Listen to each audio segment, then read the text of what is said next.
Water authority ദിവസങ്ങളായി തുടരുന്ന അറ്റകുറ്റപ്പണികൾ മൂലം ദുരിതത്തിലായിരിക്കുകയാണ് കൊച്ചി നഗരത്തിലെ പല പ്രദേശങ്ങളും. 10 ദിവസത്തിലേറെയായി കുടിവെള്ളക്ഷാമം രൂക്ഷമാണ്. സ്നേഹമോൾ നൈനാൻ തയ്യാറാക്കിയ റിപ്പോർട്ടിലേക്ക്. ചക്കരപ്പറമ്പ്, വാഴക്കാല, അങ്ങനെ കലൂരിൻ്റെ വിവിധ ഭാഗങ്ങളിലായി വെള്ളമില്ല എന്നൊരു പ്രധാന പ്രശ്നമാണ്. ഈ വെള്ളമില്ലാത്തത് കൊണ്ട് തന്നെ ആളുകൾ അവരുടെ ബന്ധുക്കളുടെ വീട്ടിലേക്കൊക്കെ മാറിപ്പോകുന്ന ഒരു സ്ഥിതിയാണ് ഇപ്പോൾ ഉള്ളത്. ഇപ്പോൾ നമ്മൾ ഉള്ളത് കലൂരിലെ ആശ്രമം ലൈനിലെ ഒരു വീടാണ്. ആ വീട്ടിലെ പൈപ്പാണ് ഇത്. ഇതാ തുറക്കുമ്പോൾ തന്നെ വെള്ളം ഒരു തുള്ളി പോലും വരുന്നില്ല. ഒരു തുള്ളി ഇല്ല, ഏറ് പോലും മഞ്ഞില്ല അതിനകത്ത്.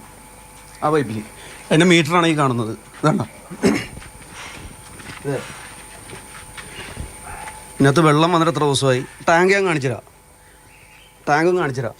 അധികാരമുള്ള ശ്രദ്ധയിൽപ്പെടുത്താനായിട്ടാണ് ടാങ്കും കൂടി എനിക്ക് കാണിച്ചുതരാം, തുറന്ന് കാണിച്ചുതരാം. ഈ വാട്ടർ അതോറിറ്റിയുടെ ഭാഗത്തു നിന്നൊരു പ്രതികരണം എന്ന് പറയുന്നത് ഇന്ന് അല്ലെങ്കിൽ നാളെ ശരിയാകുമെന്നതാണ്.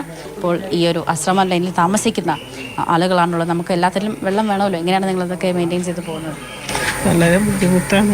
ഇപ്പോൾ അനിയൻ്റെ വീട്ടിലാണ് ഇന്നലെ പോയി ഞങ്ങൾ പോയി കുളിച്ചതും ഒക്കെ ചെയ്തത്. ഇന്നും പോകാൻ വേണ്ടി നിൽക്കണേണ്. കുട്ടികൾ സ്കൂളിൽ പോകുന്നതാണ്. അതുങ്ങൾ കുളിക്കാതെയാണ് ഇപ്പോൾ പോണത്. 3-4 ദിവസമായിട്ട് ഒട്ടും കുളിച്ചിട്ടില്ല. ഇന്നിപ്പോൾ അവധി ആയതുകൊണ്ട് അവിടെ ഇരിക്കുകയാണ് കുളിക്കാതെയൊക്കെ. ഞങ്ങളുടെ വീട് ഇത്ര അകത്തേക്ക് കയറിയിട്ട് ഒട്ടും വെള്ളം വരില്ല. ഇവിടെ റോഡ് സൈഡിലില്ല, പിന്നെ അകത്തേക്ക് പറയേണ്ട അവസ്ഥയില്ലല്ലോ. അവർ ഇപ്പം നാളെ വരും മറ്റന്നാൾ വരും എന്ന് പറയുമ്പോൾ അതും നോക്കിയിരിക്കും. അപ്പോൾ ഒന്നെങ്കിൽ അടുത്ത ഉള്ള സ്ഥലത്ത് പോയി എടുത്തുകൊണ്ട് വരും. അപ്പോൾ കോർപ്പറേഷനെ സംബന്ധിച്ചിടത്തോളം കോർപ്പറേഷന് ടാങ്കർ ലോറിയിൽ കുറച്ച് വെള്ളം അടിച്ചു കൊടുക്കാനുള്ള സാഹചര്യം മാത്രമേ ഉള്ളൂ. പക്ഷേ വാട്ടർ അതോറിറ്റിക്ക് ഇങ്ങനെയുള്ള സമയങ്ങളിൽ വെള്ളം ടാങ്കർ ലോറിയിലെങ്കിലും അടിച്ചു കൊടുത്തുകൊണ്ട് അവരുടെ പ്രശ്നം പരിഹരിക്കേണ്ടതുണ്ട്. പക്ഷേ വാട്ടർ അതോറിറ്റി തിരിഞ്ഞു നോക്കും. ഈ ഏരിയയെ സംബന്ധിച്ച് സ്ഥിരമായ ഒരു പ്രശ്നമാണിത്.